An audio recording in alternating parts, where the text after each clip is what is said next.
नमस्कार दोस्तों कार्तिक का महीना चल रहा है और ये महीना बहुत ही ज़्यादा पुण्य और फलदायी होता है और पवित्र माना जाता है। कहते हैं ये महीना विष्णु भगवान को अति प्रिय है। दोस्तों हमारे समाज में ऐसा माना जाता है कि जो भी पूजा पाठ होती है या व्रत है वो सिर्फ स्त्रियां ही कर सकती हैं। ऐसा नहीं है, इसको पुरुष भी कर सकते हैं। और आगे अभी जब महात्म्य मैं बताने जा रही हूँ वो आप सुनेंगे और व्रत कथाएं भी सुनेंगे तो आपको ये पता चलेगा कि जो पुरुष करते हैं व्रत पूजा पाठ वो घर में ज़्यादा फल देने वाले होते हैं और उनका ही फल सभी घर वालों को भी मिलता है। तो दोस्तों आप लोग इस व्रत को करिए और महात्म्य को अवश्य सुनें। दोस्तों बहुत सारे लोग ऐसा सोचते हैं कि हमारे पास तो टाइम ही नहीं है पूजा करने के लिए और हम कहाँ से इतना समय निकालें कि महात्म्य सुने पूजा पाठ करें। तो ऐसा नहीं है, इसी के लिए मैंने ये वीडियो बनाई है।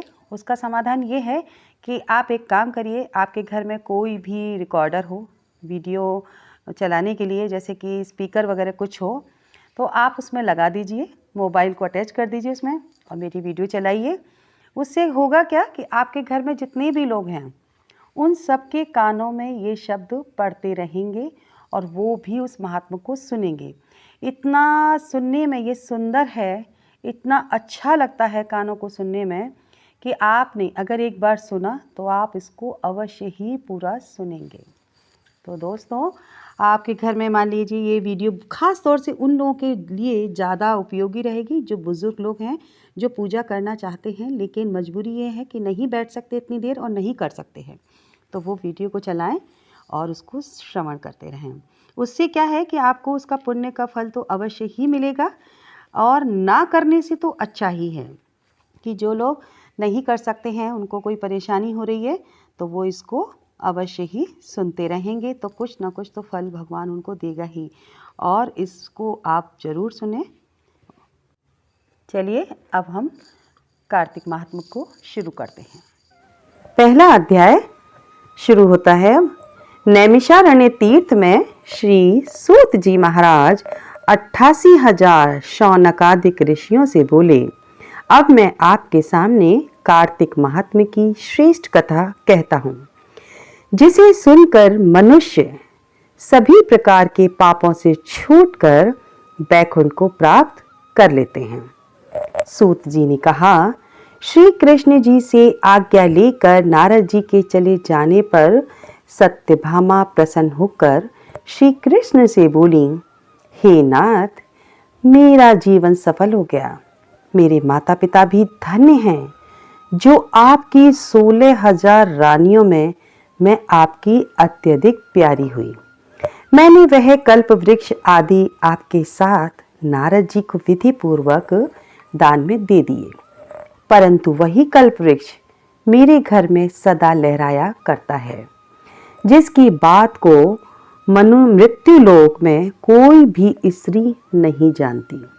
हे स्वामी, अब मैं आपसे पूछना चाहती हूँ, सो विस्तार पूर्वक कहिए, जिसे सुनकर मैं अपने हित कार्य करूं, जिसके करने से कल्प पर्यंत भी आप मुझसे विमुख ना हो। सूत जी कहने लगे, सत्यभामा के ऐसे वचनों को सुनकर श्री कृष्ण हंसते हुए बोले, सत्यभामा की बांह पकड़कर कल्प वृक्ष के नीचे गए और फिर बोले, हे प्रिय, 16,000 स्त्रियों में से मुझे तुम प्राणों के समान प्यारी हो। तुम्हारे लिए देवताओं और देवराज इंद्र से भी मैंने विरोध किया था। उस महा अद्भुत वार्ता को सुनो। सूत जी बोले, एक दिन श्री कृष्ण भगवान ने सत्यभामा के साथ गरुड़ पर सवार होकर इंद्रलोक में जाकर कल्प वृक्ष मांगा। तब इंद्र के न देने पर गरुड़ का इंद्र से घोर युद्ध हुआ था। हे प्रिय, जब मैं तुम्हें हर चीज दे सकता हूँ, हर एक कार्य पूरा कर सकता हूँ, तो क्या तुम्हारे आश्चर्यजनक प्रश्न का उत्तर ना दूंगा?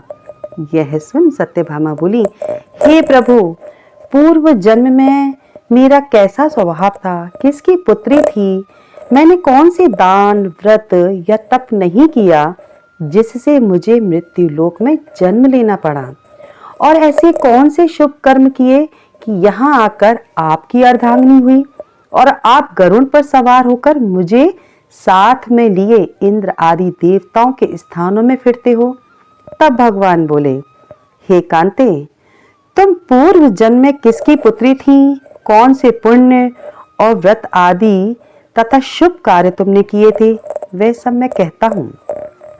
पूर्व समय में सतयुग के अंत में मायापुरी में अत्रि गोत्र में वेदों और यज्ञों का जानने वाला देव शर्मा नाम का ब्राह्मण रहता था। वह रोज अतिथियों की सेवा, हवन और सूर्य भगवान की पूजा किया करता था, इसीलिए सूर्य की तरह तेजस्वी था। उस ब्राह्मण के बुढ़ापे में एक गुणवती नाम की कन्या हुई, जिसका विवाह उस पुत्रहीन ब्राह्मण ने अपने चंद्र नाम के शिष्य के साथ कर दिया था और वे दोनों पिता पुत्र की तरह रहने लगे।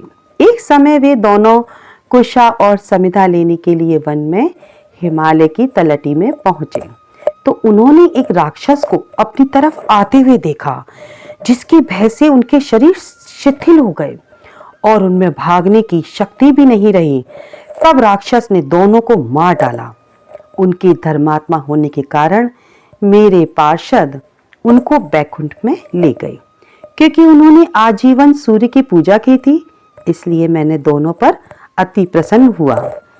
जब वे दोनों विमान पर चढ़े हुए सूर्य के समान तेजस्वी रूपवान चंदन और माला धारण किए हुए बैकुंठ में आए, तब मेरे पास दिव्य भोगों के भोग लगने लगे। प्रथम अध्याय पूर्ण हुआ। अब द्वितीय अध्याय आगे देखते हैं। श्री कृष्ण भगवान बोले, हे प्रिय, जब गुणवती ने राक्षस द्वारा अपने पिता और पति का मरना सुना तो दुखित हुई और रुदन करने लगी। हे स्वामी, हे पिता, आप मुझे छोड़कर कहाँ चले गए? मैं आपके बिना क्या करूं? अब मेरे भोजन वस्त्र का प्रबंधन कौन करेगा? अब मैं किसकी शरण लूं? मैं विधवा हो गई हूँ। विधाता का मेरे ऊपर कोप हुआ, मैं कैसे जीऊं? श्री कृष्ण जी बोले, कुकुरी के समान विलाप करती हुई, हवा से हिलते हुए केले के पत्ते की तरह कांपती हुई वह पृथ्वी पर गिर पड़ी। थोड़ी देर में सावधान होने पर फिर विलाप करने लगी और शोक समुद्र में डूब गई।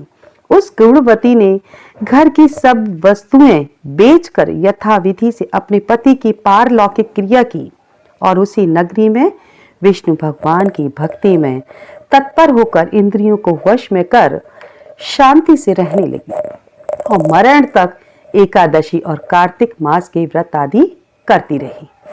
हे प्रिय, यह दोनों व्रत मुझे अत्यंत प्यारे हैं, जिसके करने से भोग और मोक्ष की प्राप्ति होती है, पुत्र और संपत्ति मिलती है।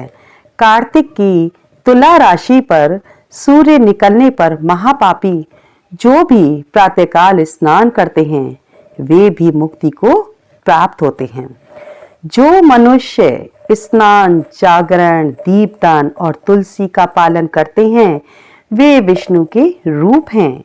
विष्णु भगवान के मंदिर में झाड़ना, सतिया काढ़ना और विष्णु की पूजा आदि का कार्य जो मनुष्य करते हैं वह जीवन मुक्त होते हैं। इस प्रकार वह गुणवती हर एक वर्ष कार्तिक व्रत और विष्णु भगवान का नित्य ही पूजन करती रही। एक समय वृद्धावस्था के कारण दुर्बल होने से, रोग और ज्वर से पीड़ित होने पर भी गंगा स्नान को गई। जो ही पानी में उतरी, जाड़े के मारे कांपने लगी। उसी समय गुणवती ने आकाश से आता हुआ विमान देखा। शंख, चक्र, गदा, पद्म आदि आयुधों को लिए हुए विष्णु के रूप धारण करने वाले पार्षद गरुड़ की ध्वजा वाले अप्सराओं से युक्त ऐसे विमान में बिठाकर बैकुंठ को ले गए। प्रदीप्त अग्नि के समान कीर्ति वाली गुणवती विमान में बैठी हुई कार्तिक व्रत के प्रभाव से मेरे पास आ गई। जब ब्रह्मादि देवताओं की प्रार्थना से मैं पृथ्वी पर आया तब वे गण भी मेरे साथ आए। हे भामिनी, यह सब यादव मेरे गण हैं और तुम्हारे पिता देव शर्मा भी इस जन्म में सत्राजित हुए और तुम्हारे पति चंद्र शर्मा इस जन्म में अक्रूर हैं। और हे देवी, तुम वही गुणवती हो जो कार्तिक के स्नान के प्रभाव से मेरे लिए अत्यंत प्रिय हो। तुमने तो मेरे मन मंदिर के सामने तुलसी का बगीचा लगाया, उसी से यह कल्प वृक्ष आज तुम्हारे आंगन में है। कार्तिक में जो पहले तुमने दीपदान किए हैं, उसी फल से तुम्हारी सुंदर देह और घर में लक्ष्मी देवी का निवास है। जो संपूर्ण व्रत आदि पति स्वरूप भगवान को अर्पण किए थे, इसलिए तुम मेरी पत्नी बनी हो, और तुमने जन्म मृत्यु तक जो कार्तिक उपवास किए हैं, इससे तुम्हारा वियोग मुझसे कदापि नहीं होता। इसी प्रकार कार्तिक में व्रत करने वाले तुम्हारे समान मेरे प्रिय होंगे। सूत जी बोले, सत्यभामा जी अपने पूर्व जन्म का सब हाल जान करके बड़ी प्रसन्न हुई। अब द्वितीय अध्याय पूर्ण हुआ, तृतीय अध्याय शुरू करते हैं। सत्यभामा बोली, हे भगवान, आप काल स्वरूप हैं और काल के संपूर्ण भाग समान हैं, तब फिर कार्तिक मास ही क्या श्रेष्ठ है? हे देव, सब तिथियों में एकादशी और सब महीनों में कार्तिक का महीना ही आपको क्यों प्रिय है? श्री कृष्ण जी बोले, हे कांते, तुमने अच्छा प्रश्न किया। एकाग्रचित होकर बेन के पुत्र पृथु और महर्षि नारद का संवाद सुनो। जिसे पहले पृथु ने नारद से पूछा, तब नारद जी ने कार्तिक मास की श्रेष्ठता कही। नारद जी बोले, पहले सागर का पुत्र शंख नामक राक्षस त्रिलोकी के मथने में समर्थ हुआ।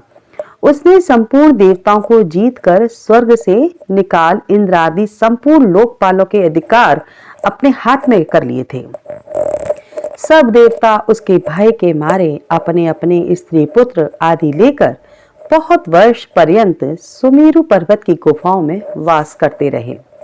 जब देवता गुफाओं में रह रहे थे, तब शंकासुर ने विचार किया, मैंने देवताओं को जीत तो लिया है, तो भी वे बलवान और मालूम होते हैं।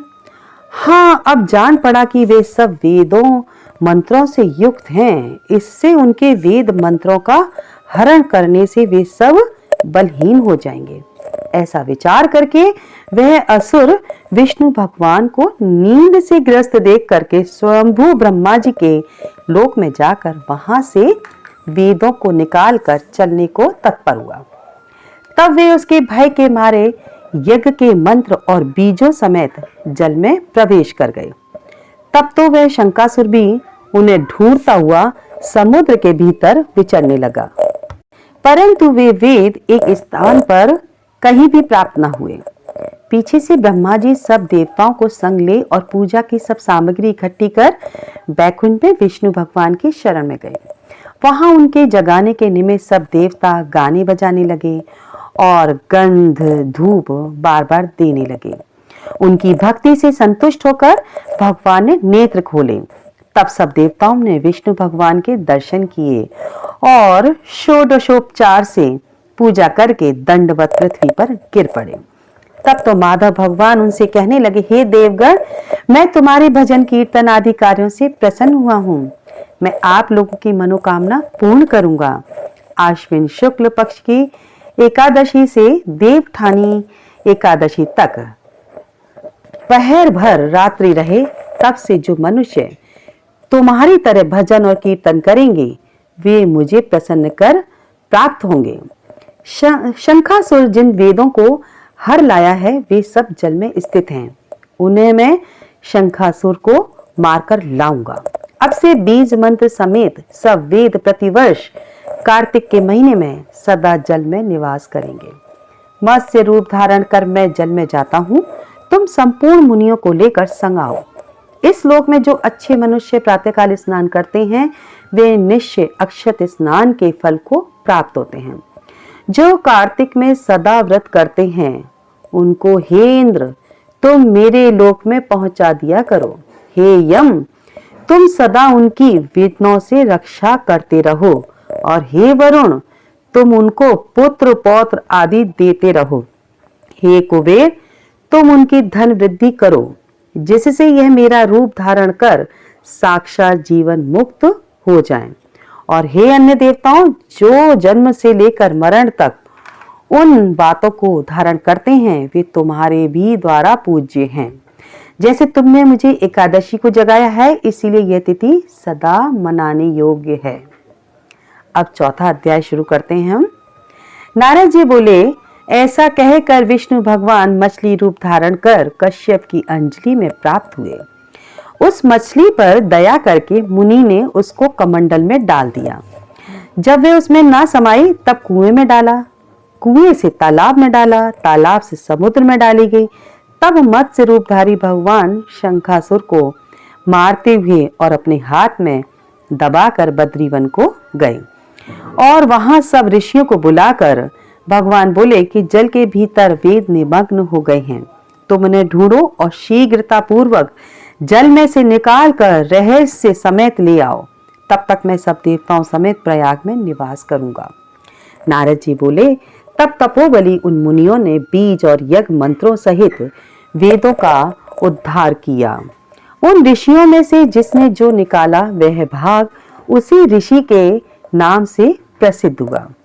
पीछे सब मुनि मिलकर प्रयागराज को गए और प्राप्त हुए वेद ब्रह्मा सहित विष्णु भगवान को अर्पण किए। संपूर्ण वेदों को पाकर ब्रह्मा जी ने प्रसन्न हो देव और ऋषियों सहित अश्वमेध यज्ञ किया। यज्ञ के अंत में देवता गंधर्व पन्नग गुह्यक पृथ्वी पर दंडवत कर प्रार्थना करने लगे। देवता बोले, हे देव आदि देव, हमारी विज्ञप्ति श्रवण करो और ये हमारी प्रसन्नता का स्थान है, इसे तुम वरदान दो। हे रमापते, इन ब्रह्मा जी ने इस स्थान में नष्ट हुए वेद फिर पाए और हमने यज्ञ के भाग प्राप्त किए, इसलिए आपके प्रसाद से यह स्थान पृथ्वी में अत्यंत श्रेष्ठ हो और पुण्य देने वाला हो और यह महीना भी ब्रह्म हत्या आदि को दूर कर अक्षय फल देने वाला हो। श्री विष्णु बोले, हे देवताओं, जो बात तुमने कही है यही मुझे भी अभीष्ट है, सो ऐसा ही होगा। यह ब्रह्मक्षेम नाम से सबको सुलभ होगा। सूर्यवंशी राजा भागीरथ यहाँ गंगा जी को लावेंगे और इस जगह पर सूर्य के पुत्री यमुना जी का संगम होगा। जो पुरुष अपने पितृश्वरों को यहाँ श्राद्ध करेंगे उनके पितृगण भी मेरे स्वरूप को धारण करेंगे। मकर संक्रांति माघ मास में प्रातः काल स्नान करने से उनके दर्शन मात्र से ही संपूर्ण पाप ऐसे नष्ट हो जाते हैं जैसे सूर्य से अंधेरे का नाश हो जाता है और उनको मैं सालोक्य, सामीप्य और सारूप्य इन तीनों प्रकार की मुक्ति क्रम से देता हूँ।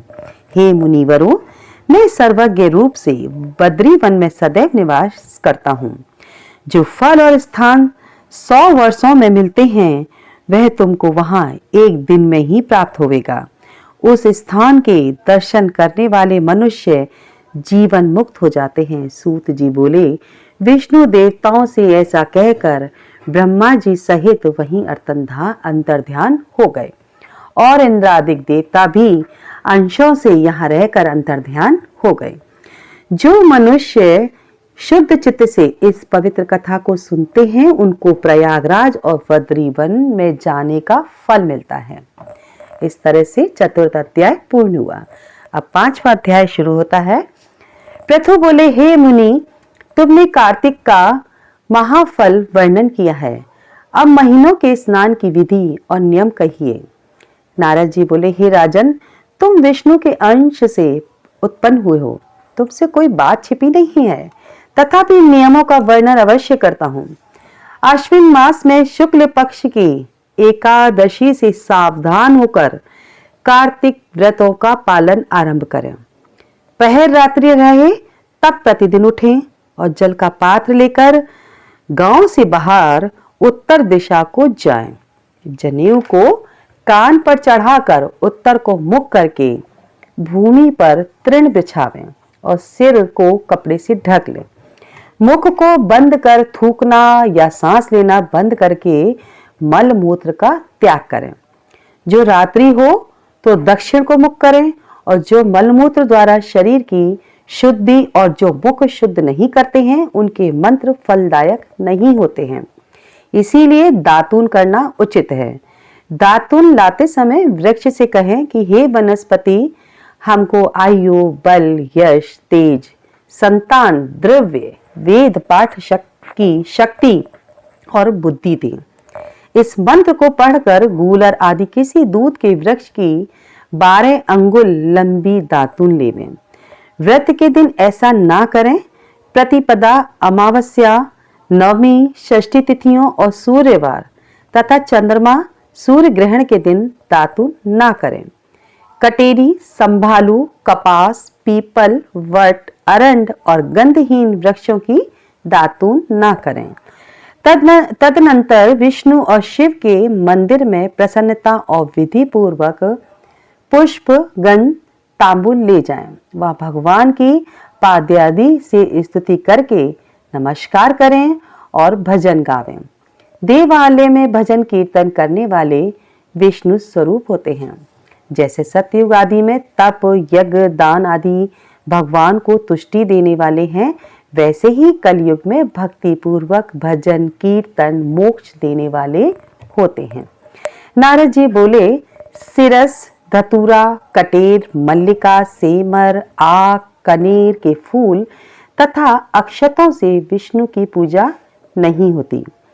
जैकुंड, सिरस, चमेली, मालती, केतकी आदि के फूलों से सूर्य की पूजा लक्ष्मी चाहने वालों को करना उचित नहीं है। यथा योग्य विधि से ही देवताओं की पूजा करके भगवान से क्षमा प्रार्थना करें कि हे सुरेश्वर, हे देव, मैंने मंत्रहीन भक्ति की और क्रियाहीन पूजन किया है, वह परिपूर्ण होवे। फिर प्रदक्षिणा करके दंडवत करें, फिर क्षमा प्रार्थना करके गान करके समाप्त करें। जो कार्तिक की रात्रि में विधि पूर्वक विष्णु और शिव का पूजन करते हैं, वे अपने पूर्वजों सहित निष्पाप बैकुंठ को चले जाते हैं। इस तरह से 5वां अध्याय पूर्ण होता है। अब 6ठा अध्याय प्रारंभ होता है।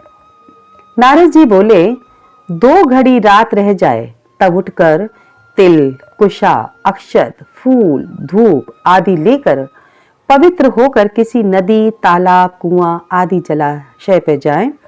मनुष्य की बनाई हुई नहर आदि तथा देवताओं की बनाई हुई नदियों में व संगम में स्नान करने से 10 गुना फल है।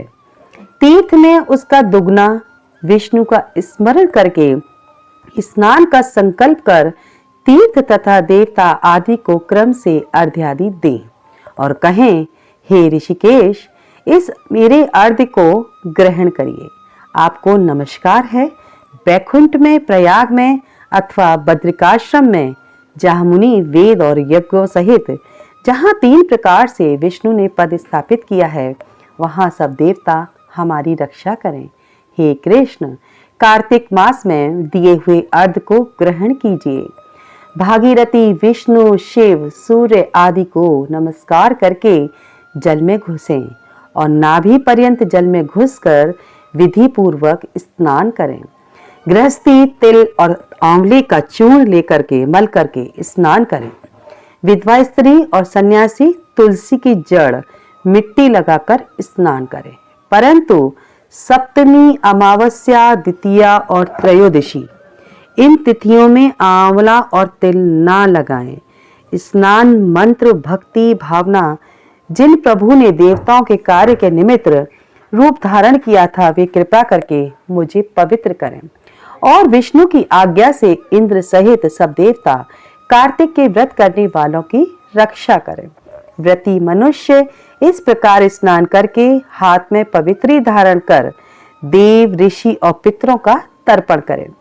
कार्तिक के महीने में तर्पण में जितने तिल होते हैं, उतने वर्ष पितर स्वर्ग में वास करते हैं।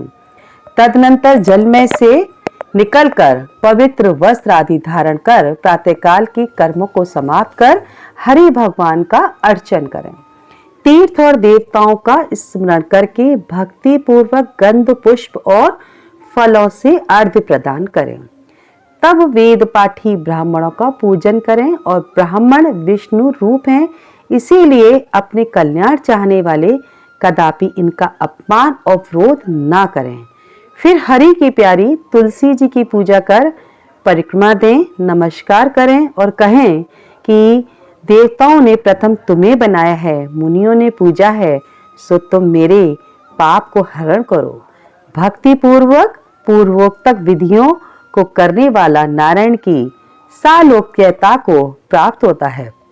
रोग और पातकों का नाश करने वाला, उत्तम बुद्धि, पुत्र और धन तथा मुक्ति के देने वाले विष्णु भगवान के प्यारे कार्तिक के व्रतों के सिवाय दूसरे उत्तम व्रत उत्तम नहीं है। इस प्रकार छठा अध्याय पूर्ण होता है। अब सातवां अध्याय प्रारंभ होता है। नारद जी बोले, हे महाराज, कार्तिक व्रत धारण करने वाले मनुष्य के नियम संक्षेप में सुना। सब प्रकार के आमिष, मांस, शहद, राई तथा नशा करने वाली वस्तुओं का परित्याग कर दें। पराया अन्न, परद्रोह, विदेश गमन, बिना तीर्थ के अन्य स्थान में रहना छोड़ देवें तथा देवता, वेद, ब्राह्मण, गुरु, गौ, व्रती स्त्री, राजा और बड़ों की निंदा त्याग देवें।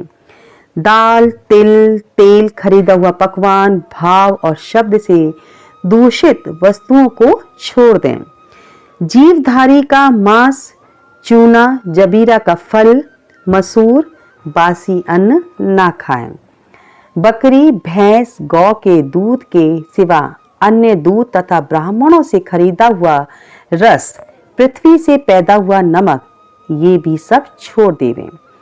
तांबे के पात्र में रखा हुआ पंचगव्य, पोखर का जल और अपने आप पकाया हुआ अन्न मांस के तुल्य कहा है तथा कार्तिक व्रती ब्रह्मचर्य से रहे, पृथ्वी पर शयन करें, पत्तों पर खाएं और चौथे पहर भोजन करें। नरक 14 को तेल लगाएं। इस स्थिति को छोड़कर कार्तिक स्नान करने वाला तेल ना लगाए। घिया, बैंगन, कुमड़ा, कटेरी, तरबूज, कैंथ, ये सब छोड़ देवें। शिवद्रोही और वेद से विपरीत चलने वालों से संभाषण ना करें तथा उपरोक्त मनुष्य और कौओं के देखे अन्न को तथा दोबारा पकाए हुए और दग्ध अन्न को ना खाएं। विष्णु भगवान की प्रसन्नता के लिए सामर्थ्य भर चंद्रायणी व्रतों को करें। क्रम से काशीफल, कटेरी, नई मूली, नारियल, तरबूज, आंवला, घिया, परवल, बेर, बैंगन, लौकी और तुलसी, इसके शाक को प्रतिपदादि तिथियों में त्याग देवें। रविवार के दिन आंवले का सेवन ना करें। इन वस्तुओं के सिवाय व्रती मनुष्य जिन वस्तुओं का त्याग ना करें, उनमें से पहले ब्राह्मणों को भेंट करके फिर आप भोजन करें। व्रती पुरुष माघ में भी उक्त नियमों पर चलें और प्रबोधनी एकादशी में जागरण कृत्य करें। यथोवत रीति से कार्तिक के व्रत करने वालों को देखकर यम के दूत भाग जाते हैं, जैसे सिंह के डर से हाथी। विष्णु के व्रत करने वाला मनुष्य जहां पर आदर पूर्वक रहता है, वहां भूत, पिशाच आदि नहीं रहते। यथा रीति से कार्तिक व्रती पुण्य को मुख वाला भी ब्रह्म भी कहने में असमर्थ है। विष्णु का व्रत संपूर्ण पापों का नाश कर उत्तम धन, पुत्र, नाती, धान्य को बढ़ाने वाला है। इन व्रतों को नियम पूर्वक करने से अन्य तीर्थों के सेवन की क्या आवश्यकता है। इस प्रकार से सप्तम अध्याय समाप्त होता है। अब आठवां अध्याय शुरू करते हैं।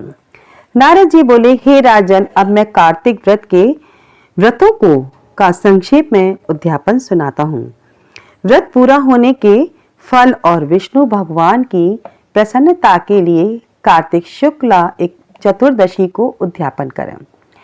तुलसी के ऊपर 4 द्वारों का मंडप बनाकर तोरण वंदनवार बांधकर फूल और चमर से सजावें और चारों द्वारों पर मिट्टी के बने पुण्यशील, सुशील, जय और विजय द्वारपालों का पूजन करें और तुलसी के पास 4 रंगों से सुशोभित सर्वतोभद्र चक्र बनावें।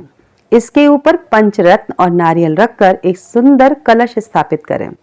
फिर वहां शंकर, चक्र, गदाधारी पीतांबर से युक्त लक्ष्मी सहित विष्णु भगवान की स्थापना करके पूजन करें।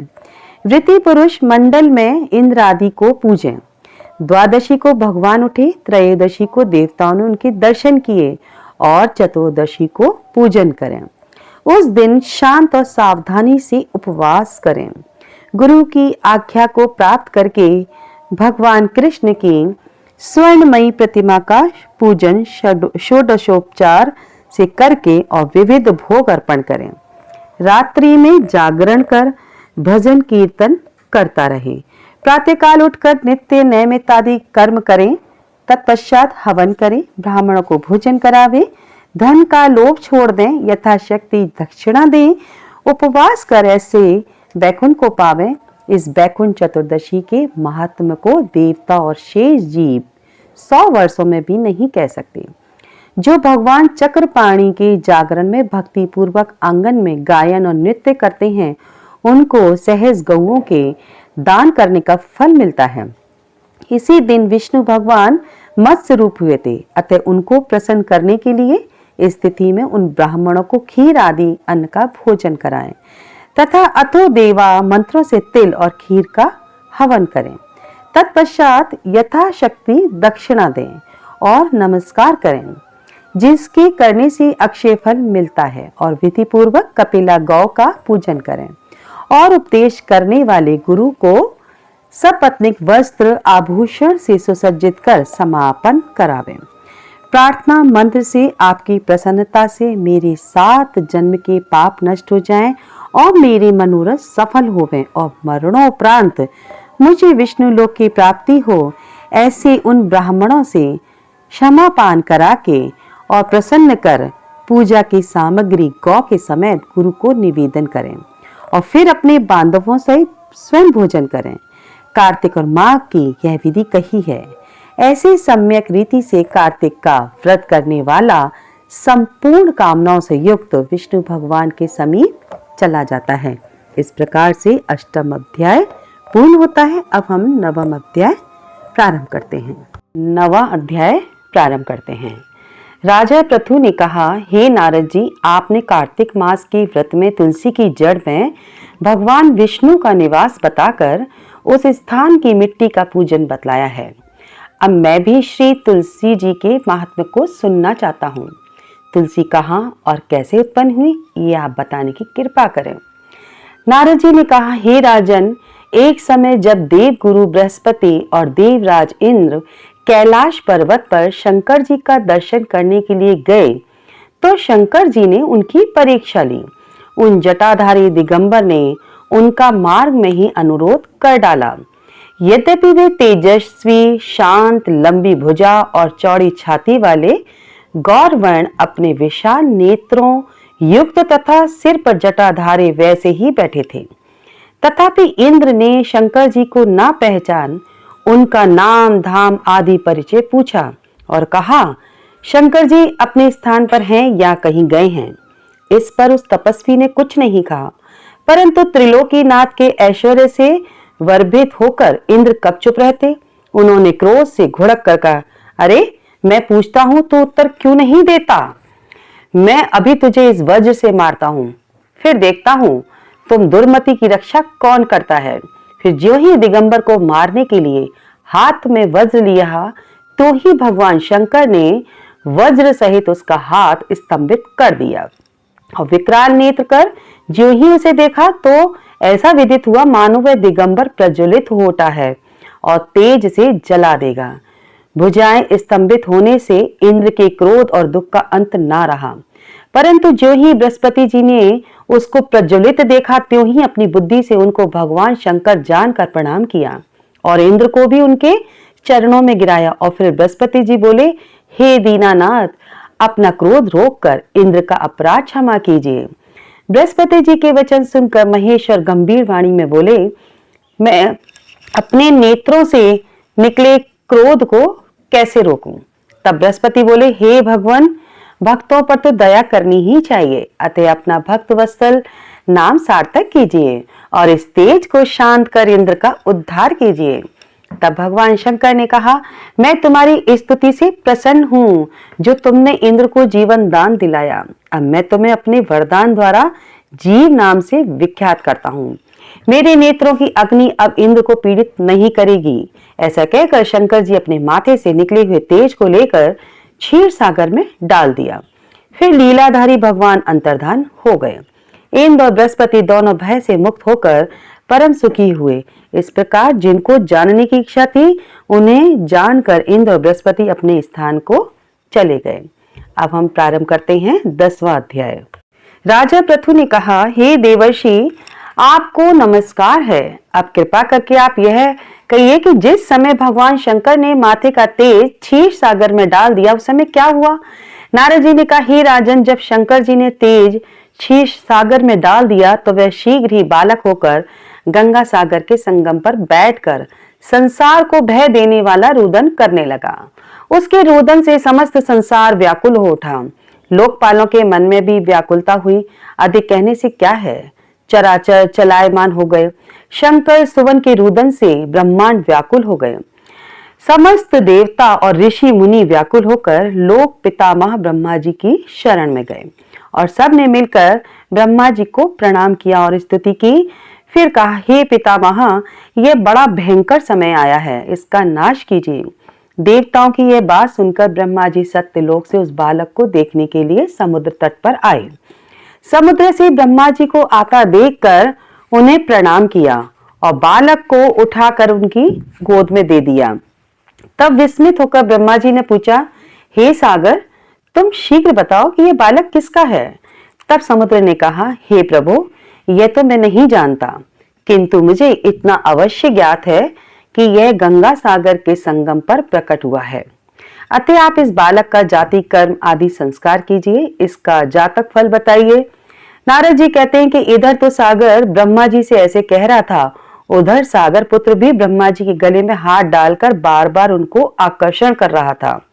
अब तो उसने ब्रह्मा जी का गला जोर से पकड़ा कि वे पीड़ित हो गए और नेत्रों से आंसू निकलने लगे।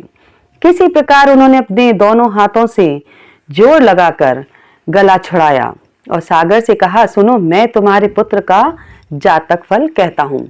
मेरी आंखों से जो जल निकला है, इस कारण इसका नाम जलंधर होगा। यह पैदा होने के साथ ही तरुण हो गया था, इससे यह सब शास्त्रों का पारंगत, महापराक्रमी, महावीर, जवान और रण दुर्गम तथा सभी दैत्यों का पारंगत और भगवान विष्णु को जीतने वाला होगा।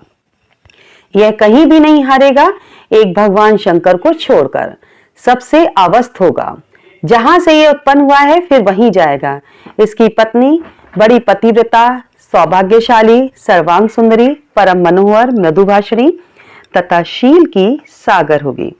नारद जी ने कहा, हे राजन, सागर से यह कहकर ब्रह्मा जी ने शुक्राचार्य को बुलाकर बालक का राज्याभिषेक कराया। फिर अंतर्धान हो गए।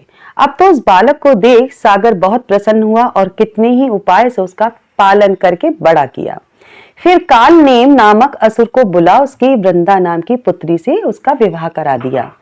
अब शुक्राचार्य के प्रभाव से वे दैत्यों पर राज्य करने लगा। इस प्रकार 10वां अध्याय समाप्त हुआ। 11वां अध्याय हम शुरू करते हैं। नारद जी ने कहा, एक समय जलंधर पत्नी सहित असुरों से सम्मानित हो सभा में बैठा था तो परम कीर्तिवान श्री शुक्राचार्य जी वहां पहुंचे। उनके तेज से सब दिशाएं प्रकाशित हो गई। गुरु जी को आता देख असुरों सहित सागर पुत्र ने उठकर बड़े आदर से उनको प्रणाम किया। तेजस्वी शुक्राचार्य जी ने सबको आशीर्वाद दिया और फिर एक आसन पर बैठकर सब दैत्य भी यथा स्थान पर बैठ गए और सागर पुत्र ने नम्रता से यह प्रश्न किया, हे गुरु जी, राहु का सर किसने काटा था? आप हमें यह बतलाएं।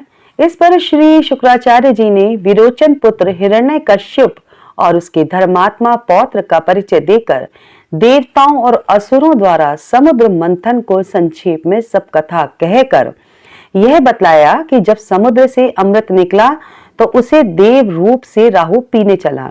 इस पर इंद्र के पक्षपाती भगवान विष्णु ने राहु का सिर काट डाला। यह सुनने के साथ ही जलंधर के नेत्र लाल हो गए। उसने बड़ा क्रोध किया। फिर उसने अपने धस्मर नामक दूत को बुलाकर गुरु को कहा हुआ सब वृत्तांत सुनाया और उसे यह आज्ञा दी, तुम शीघ्र ही इंद्रपुरी में जाकर इंद्र को मेरी शरण में लाओ। धस्मर जलंधर का बड़ा निपुण दूत था। वह शीघ्र ही इंद्र की सुधर्मा नामक सभा में जा पहुंचा और जलंधर के शब्दों में कहा, हे देवता धम, तुमने समुद्र को क्यों मथा और मेरे पिता के सब रत्नों को क्यों ले लिया? ऐसा करके तुमने अच्छा नहीं किया। यदि तुम अपना भला चाहते हो तो सब उन रत्नों सहित देवताओं के साथ मेरी शरण में आओ, अन्यथा हे सुराधम, मैं सत्य कहता हूं कि तेरा राज्य ध्वंस हो जाएगा। इस पर इंद्र बहुत विस्मित हुआ और कहने लगा, पहले सागर ने मेरे भय से सब पर्वतों को अपनी कुक्षी में क्यों स्थान दिया और मेरे शत्रु दैत्यों की क्यों रक्षा की? इसी कारण मैंने उनके सब रत्न हरण किए हैं। मैं भी सत्य कहता हूं कि मेरा द्रोही सुखी नहीं रह सकता। इंद्र की बात सुनकर वह दूत तो शीघ्र ही जलंधर के पास आया और सब बातें उसे कह सुनाई, जिन्हें सुनते ही वह दैत्य मारे क्रोध के अपने होंठ काटने लगे और देवताओं को जीतने के लिए उसने उद्योग आरंभ किया। फिर तो सब दिशाओं तथा पाताल से करोड़ों दैत्य उसके पास पहुंच गए। शुंभ निशुंभ सेनापतियों को साथ लेकर जलंधर इंद्र से युद्ध करने लगा। शीघ्र ही इंद्र के नंदन वन में उसने अपनी विशाल सेना उतार दी। वीरों के शंख ध्वनि और घोर गर्जन से इंद्रपुरी गूंज उठी। अमरावती छोड़ देवता उनसे युद्ध करने चले। भयानक मारकाट हुई। दोनों पक्षों के आचार्य अपने अपने मृतकों को जिलाने लगे। असुरों के आचार्य गुरु शुक्र अपनी मृत संजीवनी विद्या से और देवगुरु बृहस्पति द्रोणागिरी से औषधि लाकर मुर्दों को जिलाते रहे। इस पर जलंधर ने अपने गुरु शुक्राचार्य जी से क्रुद्ध होकर कहा, मेरे हाथ से मरे हुए देवता जी कैसे जी जाते हैं? जिलाने वाली विद्या तो सब आपके पास ही है, फिर यह क्या बात है? इस पर श्री शुक्राचार्य जी ने देव गुरु श्री बृहस्पति जी द्वारा द्रोणागिरी से औषधि लाकर देवताओं के जिलाने की बात कह दी। यह सुनकर जलंधर और भी क्रुद्ध हो गया। श्री शुक्राचार्य जी ने कहा, क्रुद्ध होते हो, यदि शक्ति हो तो द्रोणागिरी पर्वत को उखाड़कर समुद्र में फेंक दो, तब मेरे कथन की सत्यता प्रमाणित हो जाएगी। इस पर जलंधर क्रुद्ध होकर शीघ्र ही द्रोणागिरी पर्वत के पास जा पहुंचा और अपनी भुजाओं द्वारा उसे जड़ से उखाड़कर समुद्र में फेंक दिया। यह भगवान शंकर का तेज था, इसमें जलंधर की कोई विचित्रता नहीं थी। पश्चात यह सागर पुत्र युद्ध भूमि में आकर बड़े वेग से देवताओं का संहार करने लगा। जब बृहस्पति देवता औषधि लेने के लिए द्रोणागिरी पर्वत पर पहुंचे तो द्रोणागिरी की जगह वहां पर उन्हें सूना मैदान मिला। तो वे भयभीत होकर देवताओं के पास आए और कहा कि युद्ध बंद कर दो, तुम लोग अब जलंधर को नहीं जीत सकोगे। पहले इंद्र ने जो भगवान शंकर का अपमान किया था, यह उसी का फल है। यह सुन देवता युद्ध की आशा त्याग अत्यंत ही व्याकुल होकर इधर उधर भाग निकले।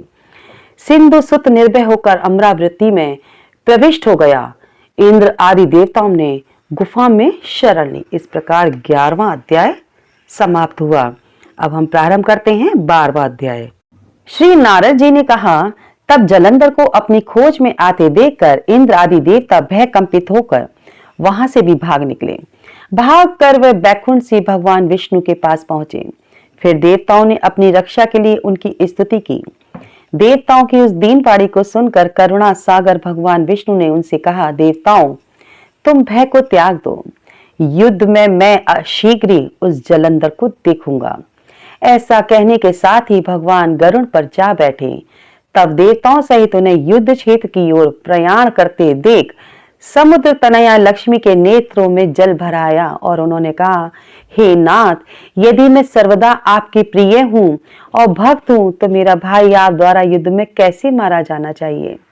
इस पर भगवान विष्णु ने कहा, यदि तुम्हारी ऐसी ही प्रीति है तो मैं उसे अपने हाथों से नहीं मारूंगा, परंतु युद्ध में तो जाऊंगा ही, क्योंकि देवताओं में मेरी बड़ी स्तुति की है। ऐसा कहकर शंकर चक्र गदा पद्मधारी भगवान विष्णु गरुड़ पर चढ़े हुए शीघ्र ही युद्ध के उस स्थान पर जा पहुंचे जहां पर कि जलंधर विद्यमान था। विष्णु के तेज से अर्पित देवता सिंहनाद करने लगे। फिर तो अरुण के अनुज गरुड़ के पंखों की प्रबल वायु से पीड़ित हो दैत्य इस प्रकार घूमने लगे जैसे आंधी से बादल आकाश में घूमते हैं। तब अपने वीर दैत्यों को पीड़ित होते देखकर जलंधर ने क्रुद्ध होकर भगवान विष्णु को अद्भुत वचन कहकर उन पर कठोर आक्रमण कर दिया। यहाँ से आगे की वार्ता वर्षा ऋतु की समाप्ति की द्योतक है। इस प्रकार 12वां अध्याय समाप्त होता है। 13वां अध्याय प्रारंभ करते हैं। नारद जी बोले, दैत्यों के तीक्ष्ण प्रहारों से व्याकुल देवता इधर उधर भागने लगे।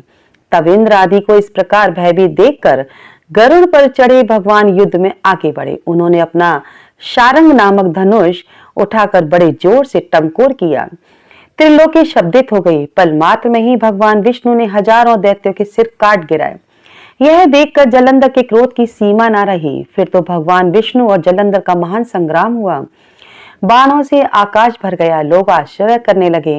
भगवान विष्णु ने अपने बाणों के वेग से उस दैत्य की ध्वजा, छत्र और धनुष बाण काट डाले तथा एक बाण से उसकी छाती में प्रहार किया। इससे व्यथित हो उसने अपनी प्रचंड गदा उठा गरुड़ के मस्तक पर दे मारी। गरुड़ पृथ्वी पर गिर पड़ा। साथ ही क्रोध से उस दैत्य ने होंठ काटे और भगवान विष्णु की छाती में भी एक तीक्ष्ण बाण मारा। इसके उत्तर में भगवान विष्णु ने उसकी गर्दन काट दी, गदा को काट दिया और अपने शारंग धनुष पर बाण चढ़ा चढ़ाकर उसको बीधना प्रारंभ किया। जलंधर भी उन पर अपने पैने बाण बरसाने लगा। उसी समय जलंधर ने भगवान विष्णु को कई पैने बाण मारकर वैष्णव धनुष को काट दिया। धनुष कट जाने पर भगवान ने गदा ग्रहण कर ली और शीघ्र ही जलंधर को खींचकर मारी भी, परंतु उस अग्निवत अमोघ गदा की मार से भी वह चलायमान ना हुआ और मदोन्मत्त हाथी के समान उसे यानी गदा की मार को फूल की माला ही जाना। साथ ही उस युद्ध दुर्मद ने अत्यंत क्रुद्ध होकर एक अग्निमुख त्रिशूल उठाकर विष्णु पर छोड़ दिया। भगवान विष्णु ने शिव के चरणों का स्मरण कर नंदक नामक त्रिशूल से उसके त्रिशूल को छेद दिया। जलंधर ने झटक कर भगवान विष्णु की छाती में एक मुष्टिका मारा। उसके उत्तर में भगवान विष्णु ने भी उसकी छाती पर अपनी मुष्टिका का प्रहार किया। फिर दोनों घुटने टेक कर बाहों और मुष्टकों से बाहु युद्ध करने लगे। कितनी ही देर तक भगवान विष्णु उसके साथ युद्ध करते रहे। वे कुछ शमित से हो गए। तब सर्वश्रेष्ठ मायावी भगवान उस दैत्यराज से मेघवाणी में बोले, हे रण दुर्गम दैत्य श्रेष्ठ, तू धन्य है जो इस महायुद्ध में इतने बड़े बड़े आयुधों से भी भयभीत ना हुआ। तेरे युद्ध से मैं बड़ा प्रसन्न हूं। तू जो चाहे मांग, मैं अदे वस्तु भी आज तुझको दे दूंगा। मायावी भगवान विष्णु की ऐसी वाणी सुनकर जलंधर ने कहा, हे भावुक, यदि आप मुझ पर प्रसन्न हैं तो यह वर दीजिए कि आप मेरी बहन के साथ तथा अपने सारे कुटुंबियों सहित मेरे घर पर निवास करेंगे। नारद जी कहते हैं कि उनके ऐसे वचन सुनकर भगवान विष्णु को खेद तो हुआ, किंतु उसी क्षण उन देवेश ने तथास्तु कह दिया। अब भगवान विष्णु सब देवताओं के साथ जलंधर में जाकर निवास करने लगे। जलंधर अपनी बहन लक्ष्मी और देवताओं सहित भगवान विष्णु को वहां पाकर बड़े प्रसन्न हुए। फिर तो देवताओं के पास जो रत्न आदि थे उनके स्थानों पर दैत्यों को स्थापित किया और जलंधर पृथ्वी पर आ गया। निशुंभ को पाताल में स्थापित कर दिया और देव, दानव, यज्ञ, गंधर्व, सर्प, राक्षस, मनुष्य आदि सबको अपना वंशवर्ती बनाकर त्रिभुवन पर शासन करने लगा। उसने धर्म अनुसार सुपुत्रों के समान प्रजा का पालन किया। उसके धर्म राज्य में सभी सुखी थे। इस प्रकार 13वां अध्याय समाप्त होता है। अब हम प्रारंभ करते हैं 14वां अध्याय। नारद जी बोले, हे राजन, तब उसको इस प्रकार धर्म पूर्वक राज्य करते देखकर देवता क्षुब्ध हो गए। उन्होंने देवाधिदेव भगवान शंकर का मन में स्मरण करना आरंभ कर दिया। कितने ही प्रकार से स्तुति की। तब भक्तों की कामना पूर्ण करने वाले भगवान शंकर ने नारद जी को बुलाकर देव कार्य करने की इच्छा से उनको देवपुरी में भेजा। शंकर भक्त नारद भगवान शंकर की आज्ञा से देवपुरी में गए। इंद्र आदि सभी देवता व्याकुल होकर शीघ्रता से उठकर श्री नारद जी की स्तुति करने लगे। उत्कंठा भरी दृष्टि से सबने नारद जी की ओर देखा। अपने सब दुखों को कहकर उन्हें नाश करने की प्रार्थना की। नारद जी ने कहा, मैं सब कुछ जानता हूँ, इसके लिए अब मैं दैत्यराज जलंधर के पास जा रहा हूँ। ऐसा कहकर और देवताओं को आश्वासित कर श्री नारद जी जलंधर की सभा में आए। जलंधर ने श्री नारद जी के चरणों की पूजा करके हंसते हुए कहा, हे ब्राह्मण, कहिए आप यहाँ कहाँ से आ रहे हैं और कहाँ कहाँ पर आपने क्या क्या देखा है, यहाँ कैसे आए हैं? मेरे योग्य जो सेवा हो उसके लिए आज्ञा कीजिए। जलंधर के इस प्रकार के वचन सुनकर श्री नारद जी प्रसन्न होकर बोले, हे दानवराज, महाबुद्धिमान जलंधर, तुम धन्य हो, क्योंकि इस समय सब रत्नों के भोक्ता एक तुम ही तो हो। हे दैत्य श्रेष्ठ, अब आप मेरे आगमन का कारण सुनिए कि जिसके लिए मैं आज यहाँ आया हूँ। हे दैत्यराज, मैं स्वेच्छा से कैलाश पर्वत गया था, जहां 10,000 योजनों में कल्प वृक्ष का वन है। वहां पर मैंने सैकड़ों कामधेनुओं को विचरते हुए देखा तथा यह देखा कि वह वन चिंतामणि से प्रकाशित परम दिव्य, अद्भुत और सर्व स्वर्णमय है। मैंने वहां पार्वती के साथ स्थित शंकर को भी देखा, तो सर्वांग सुंदर, गौरवर्ण, त्रिनेत्र और मस्तक पर चंद्रमा धारण किए हुए हैं। यह देखकर मुझे बड़ा आश्चर्य हुआ कि इनके समान समृद्धिशाली त्रिलोकी में कोई है कि या नहीं। हे दैत्येंद्र, उसी समय मुझे तुम्हारी भी समृद्धि का स्मरण हो आया और उसे देखने की इच्छा से मैं तुम्हारे पास चला आया हूँ। यह सुनकर जलंधर को बड़ा हर्ष हुआ। उसने श्री नारद जी को अपनी सब समृद्धि दिखला दी। उसे देख देवताओं का कार्य करने के इच्छुक शिव प्रेरित श्री नारद जी ने जलंधर की बड़ी प्रशंसा की और कहा, निश्चय ही तुम त्रिलोकपति होने के योग्य थे। तुम्हारे लिए ऐसा होना कोई विचित्र बात नहीं है। मैं देखता हूँ कि और तुम्हारे पास सब कुछ है और किसी बात की कमी भी नहीं है। ऐरावत तुम्हारे पास है, उच्चहिश्रवा घोड़ा तुम्हारे पास है, कल्प वृक्ष और कुबेर की निधि तुम्हारे घर है, मणियों और रत्नों के ढेर भी तुम्हारे यहाँ लगे हुए हैं, ब्रह्मा जी का हंस युक्त विमान भी तुम्हारे पास है और ध्युव लोक, पाताल और पृथ्वी पर जितनी भी रत्न आदि हैं वो भी तो सब तुम्हारे पास हैं। मैं तुम्हारे इस प्रकार के सब रत्न आदि ऐश्वर्यों को देखकर बड़ा प्रसन्न हुआ हूँ, परंतु तुम्हारे पास कोई स्त्री रत्न नहीं है। उसके बिना तुम्हारा यह सब फीका है। तुम कोई स्त्री रत्न ग्रहण करो। नारद जी के इस प्रकार के वचन सुनकर दैत्यराज काम से व्याकुल हो गया। उसने नारद जी को प्रणाम करके पूछा कि ऐसी स्त्री कहाँ मिलेगी जो कि सब रत्नों में श्रेष्ठ हो। यदि ऐसा रत्न कहीं मिले तो मैं आपकी आज्ञा से उसे अवश्य लाऊंगा। नारद जी ने कहा, ऐसा रत्न तो कैलाश पर्वत पर योगी शंकर के पास ही है।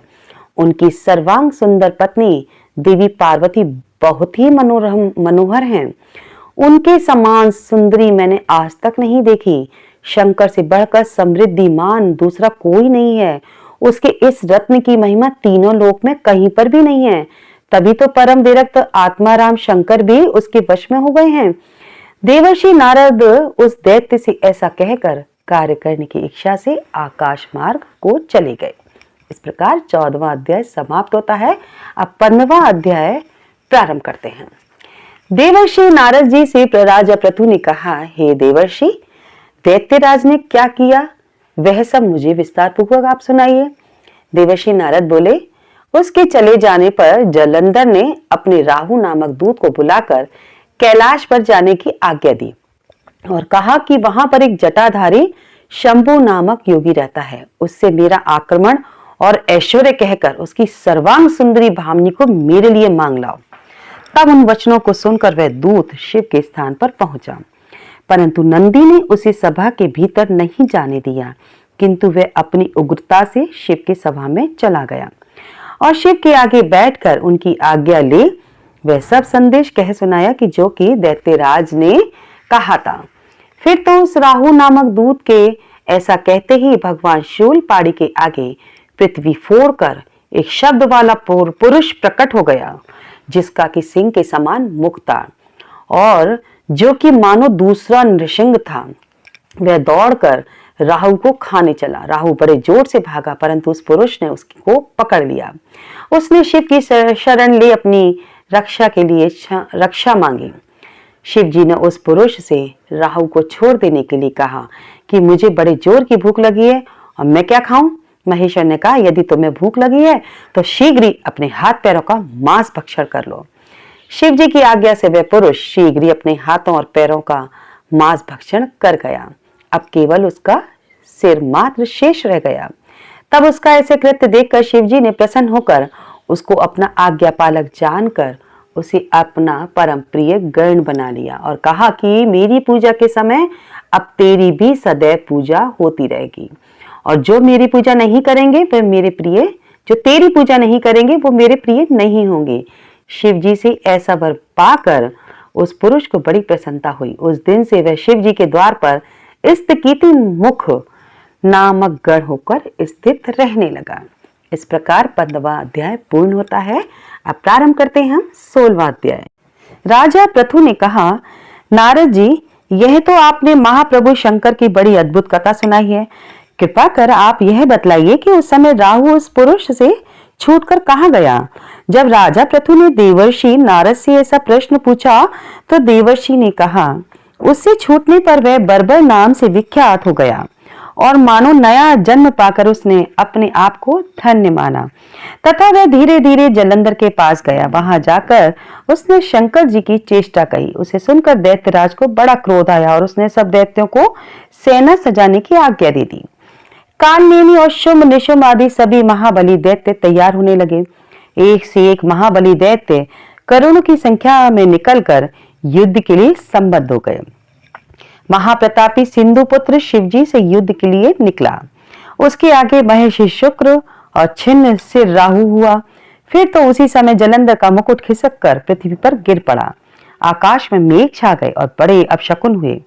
उधर इंद्र आदि सब देवताओं ने एकत्र होकर कैलाश पर जाकर शिव जी के पास पहुंचकर सारा वृत्तांत कहा और यह भी कहा कि आपने जलंधर से युद्ध करने के लिए जो भगवान विष्णु को भेजा था वे उसके वंशवर्ती हो गए हैं तथा लक्ष्मी सहित जलंधर के अधीन होकर उसके घर में निवास करते हैं।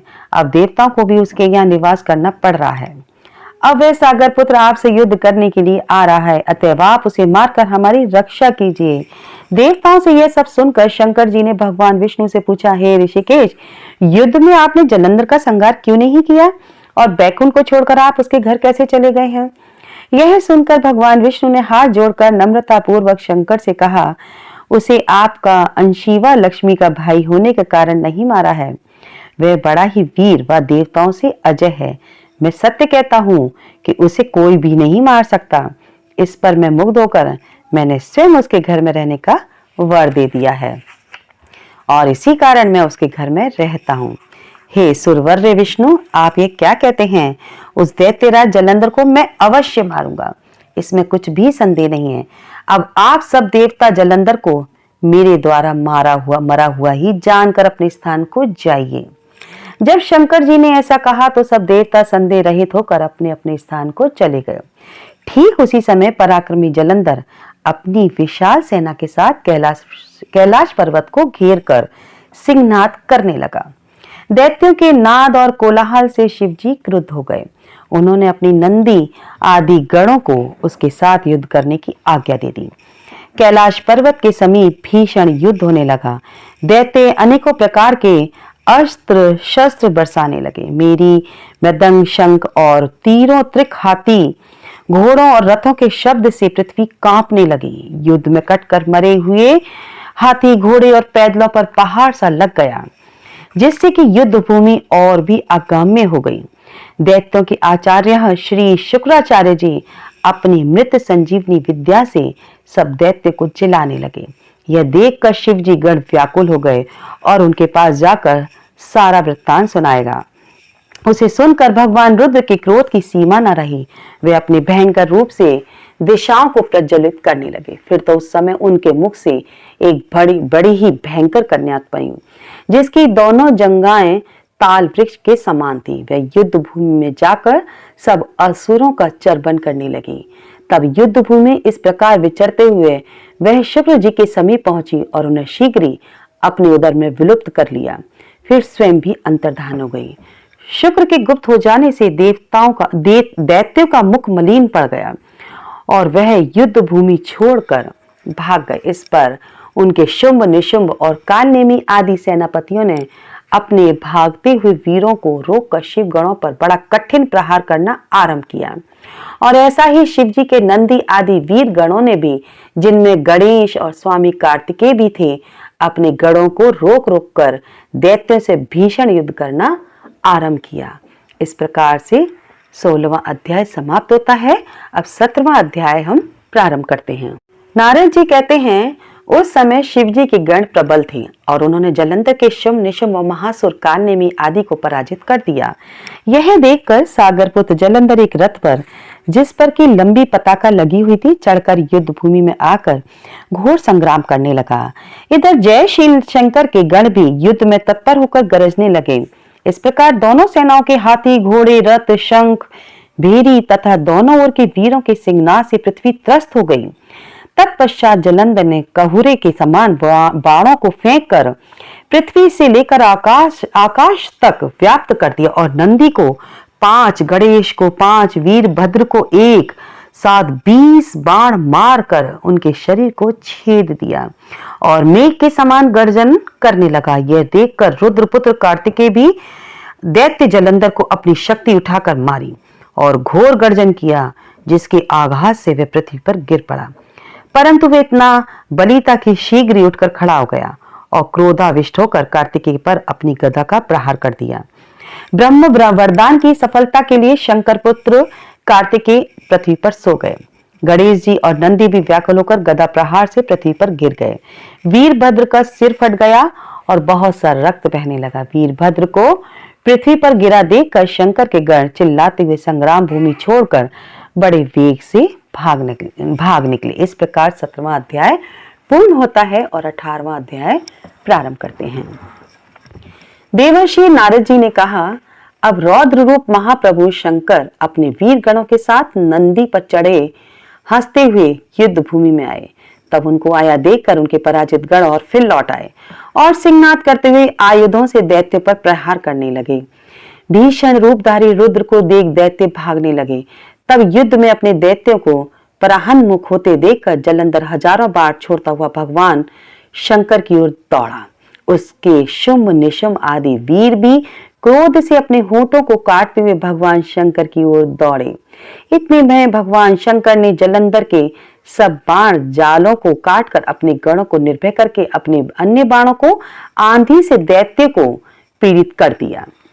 खड़गोरमा नामक दैत्य को अपने फरसे से मार डाला। बलाहक का भी सिर काट दिया। धस्मर भी मारा गया और शिखा ने प्रचंड नामक दैत्य का सिर काट डाला। किसी को शिवजी के बैल ने मारा और कई उनके बाणों द्वारा मारे गए। यह देखकर जालंधर अपने शुंभादि दैत्यों को धिक्कारने लगा और भयभीतों को धैर्य देने लगा। पर किसी प्रकार भी भयग्रस्त दैत्य दोबारा युद्ध भूमि में आने को तैयार नहीं हुए।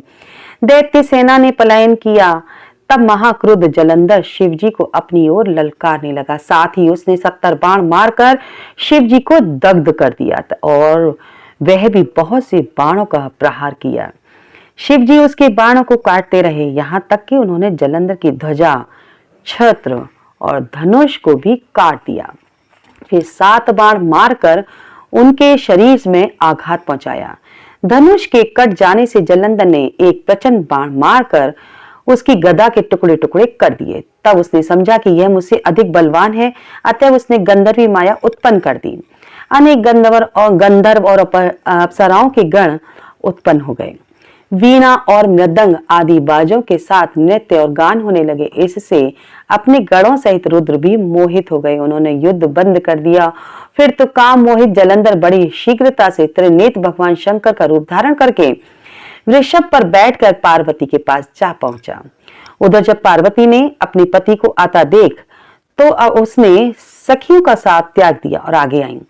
पार्वती को देखकर कामातुर जालंधर का वीर्य पतन हो गया और उसके पतन से वह भी जड़ हो गया। गौरी ने उसे दानव समझा। वह अंतर्धान होकर उत्तर की ओर मानस पर चली गई। तब वहां पार्वती को न देख जालंधर फिर शिव जी की ओर लौटा। उधर पार्वती जी ने भगवान विष्णु को बुलाकर दैत्य धन का वैकृत्य कहा और यह प्रश्न किया कि आप इससे अवगत हैं। भगवान विष्णु ने हाथ जोड़कर और सिर नवाकर उत्तर दिया, आपकी कृपा से मुझे सब कुछ ज्ञात है। हे माता, जो आज्ञा पालन करूंगा। जगत माता ने विष्णु जी से कहा, उस दैत्य ने जो मार्ग खोला है उसका अनुसरण उचित है। मैं तुम्हें आज्ञा देती हूँ कि तुम जाकर उसकी स्त्री का पतिव्रत भ्रष्ट करो। वह दैत्य तभी मरेगा। पार्वती जी की यह आज्ञा पाते ही भगवान विष्णु उसको शिरोधार्य कर छल करने के लिए जालंधर के नगर की ओर गए। इस प्रकार से 18वां अध्याय समाप्त होता है। अब 19वां अध्याय हम प्रारंभ करते हैं। राजा पृथु ने कहा, हे देवर्षि, अब आप यह कहिए कि भगवान विष्णु ने वहां जाकर क्या किया तथा जालंधर की पत्नी का पतिव्रत कैसे भ्रष्ट हुआ। नारद जी बोले, जालंधर के नगर में जाकर के भगवान विष्णु ने उसकी पतिव्रता स्त्री वृंदा का पतिव्रत भंग करने का विचार किया। वहां उसके नगर में एक उद्यान में जाकर ठहर गए और रात में उसको स्वप्न दिया। वह उनकी माया और अद्भुत कार्य पद्धति थी। और फिर उनकी माया द्वारा जलंधर की पत्नी पतिव्रता वृंदा ने रात में यह स्वप्न देखा कि उसका पति नग्न होकर सिर पर तेल लगाए महिष पर चढ़ा है। वह काले रंग के फूलों की माला पहने हुए है तथा उसके चहुं ओर हिंसक जीव हैं और वह सिर मुड़ाए हुए अंधकार में दक्षिण दिशा की ओर जा रहा है। उसने अपने नगर को समुद्र में डूबा हुआ देखा और इस प्रकार के बहुत सारे भयानक सपने देखे। फिर तत्काल ही वे जाग पड़ी और स्वप्न के संबंध में विचार करने लगी। इतने में उसने सूर्य को उदय होते हुए देखा तो उसमें एक छिद्र दिखाई दिया तथा वह कांतिहीन था। इसे उसने अनिष्ट जाना। वह भयभीत होकर रोने लगी। वह छज्जे पर गई, अटारी पर चढ़ी, भूमि पर उतरी, मगर उसको कहीं पर भी शांति प्राप्त नहीं हुई। फिर वह अपनी 2 सखियों का साथ लेकर उपवन में गई, परंतु वहां भी उसको कलना पड़ी। फिर वह जंगल में निकल गई, मगर वहां भी उसको चैन न आया। वन में उसने सिंह के समान 2 भयंकर राक्षसों को देखा, जिससे वे अत्यंत भयभीत होकर वहां से भागने लगी। उसी क्षण वहां पर अपने शिष्य सहित एक मौनी तपस्वी आ गया।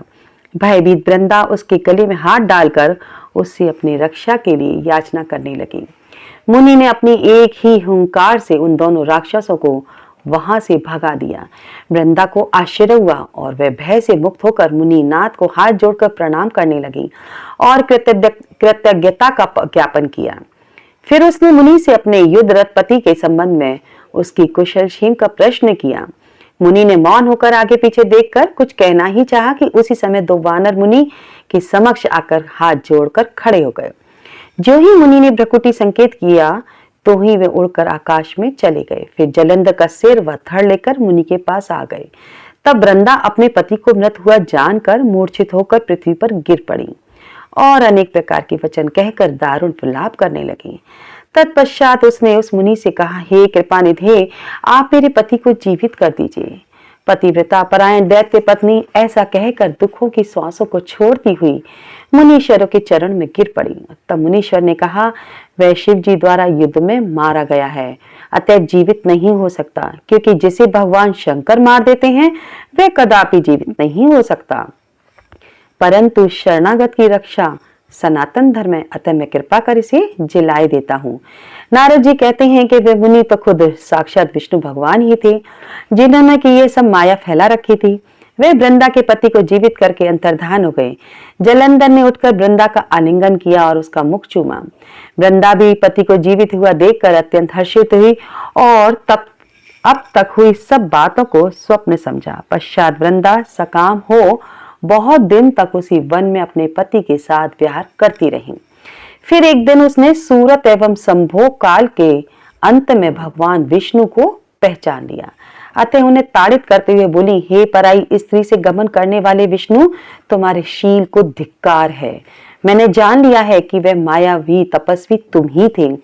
हे राजन, ऐसा कहकर परम क्रुद्ध हो पतिव्रता वृंदा ने अपने तेज को प्रकट करते हुए शाप दिया। जो तुमने अपनी माया से 2 राक्षस मुझे दिखाए थे, वही दोनों राक्षस किसी समय तुम्हारी भी स्त्री का हरण करेंगे और उसके विरह में दुखी होकर तुम वानरों की सहायता से वन में भ्रमण करोगे। और हे सर्वेश्वर, जो इस समय तुम्हारा शिष्य बना है, यह वहां तुम्हारा साथी रहेगा।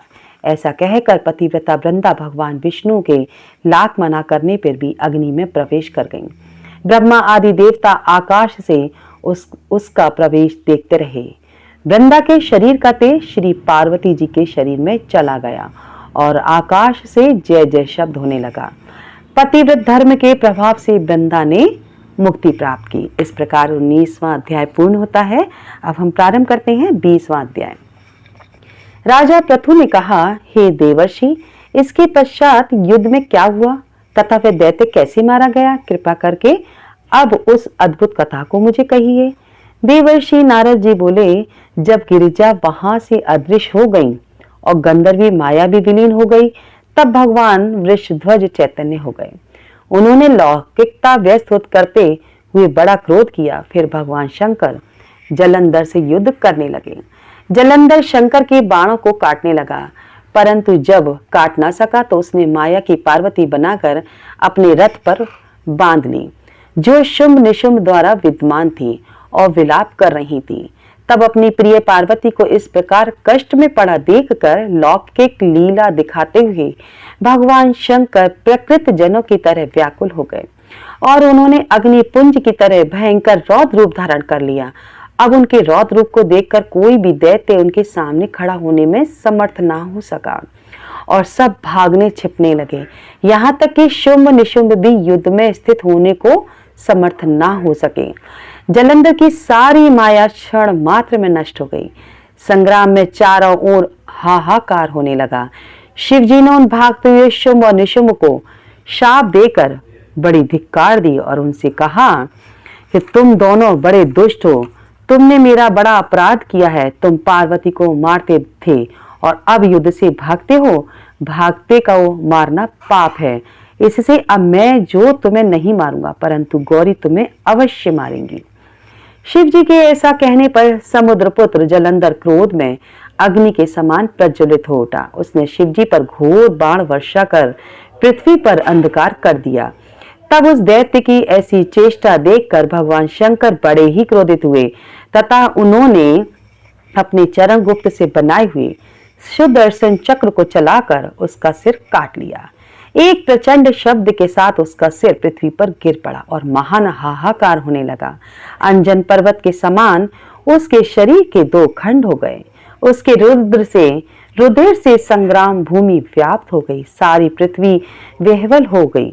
शिवाज्ञा से उसका रक्त और मांस महागौरव में जाकर रक्त का कुंड हो गया तथा उसके शरीर का तेज निकलकर शंकर जी के शरीर में वैसे ही प्रवेश कर गया जैसे कि वृंदा का तेज गौरी जी के शरीर में प्रविष्ट हुआ था।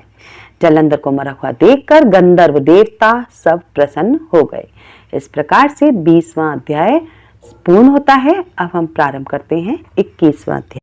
श्री नारद जी ने कहा, अब ब्रह्मा आदि देवताओं ने नतमस्तक होकर भगवान शंकर की बड़ी स्तुति की और कहा, हे प्रभु, आप प्रकृति से परे परम ब्रह्म और परमेश्वर हैं। आप निर्गुण निर्विकार होकर सबके ईश्वर होकर भी नित्य अनेक प्रकार की कर्मों को करते हैं।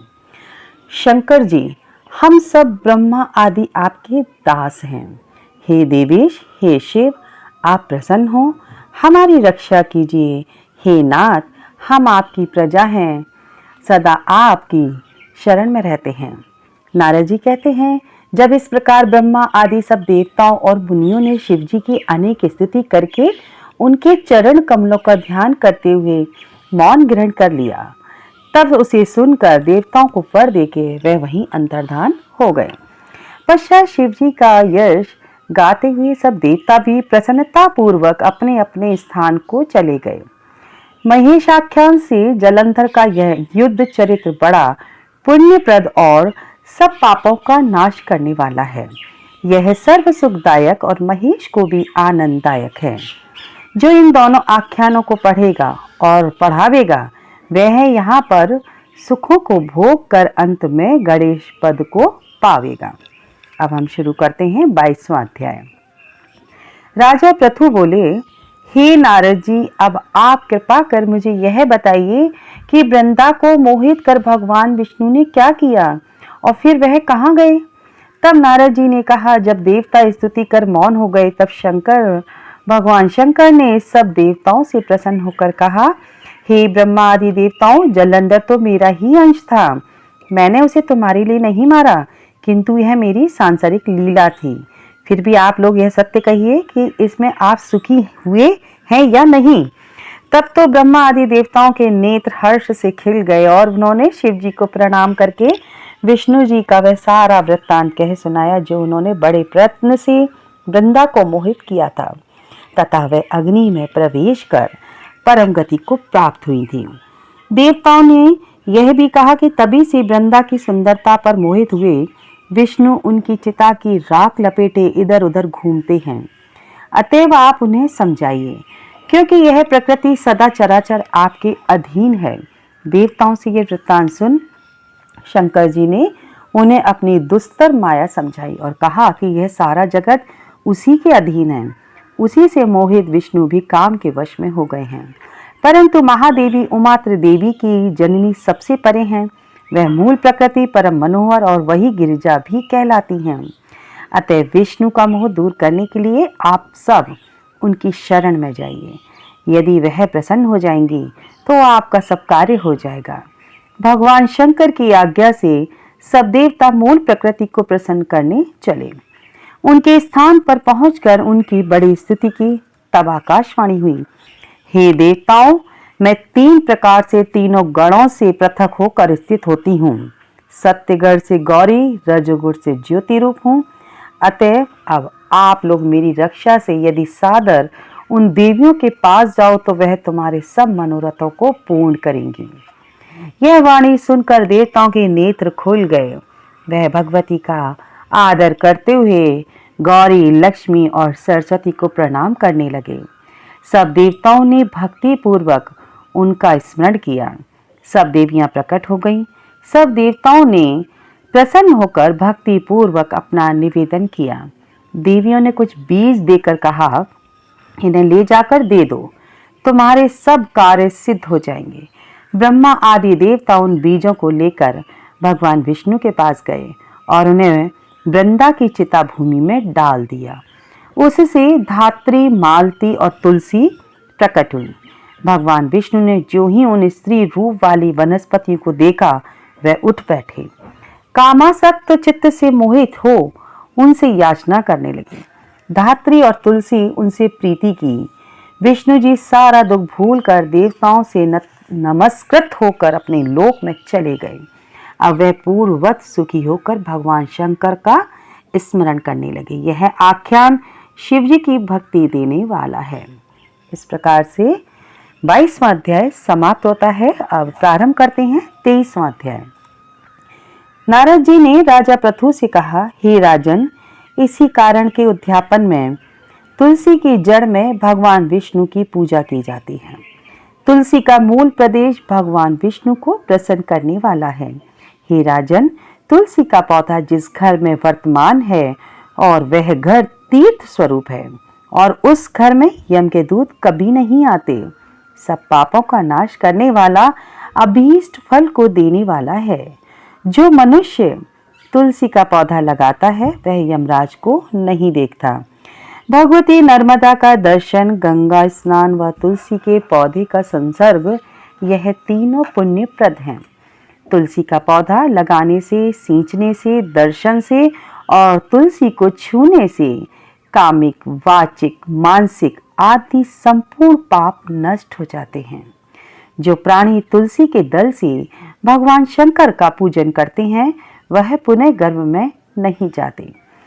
निसंदेह वे जीवन मुक्त हो जाते हैं।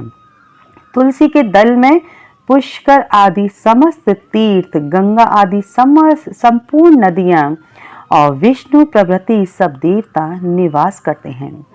तुलसी के साथ यानी तुलसी के पास जो अपना प्राण विसर्जन करता है वह चाहे कितना बड़ा पापी क्यों ना हो, उसको यमराज नहीं देख सकते।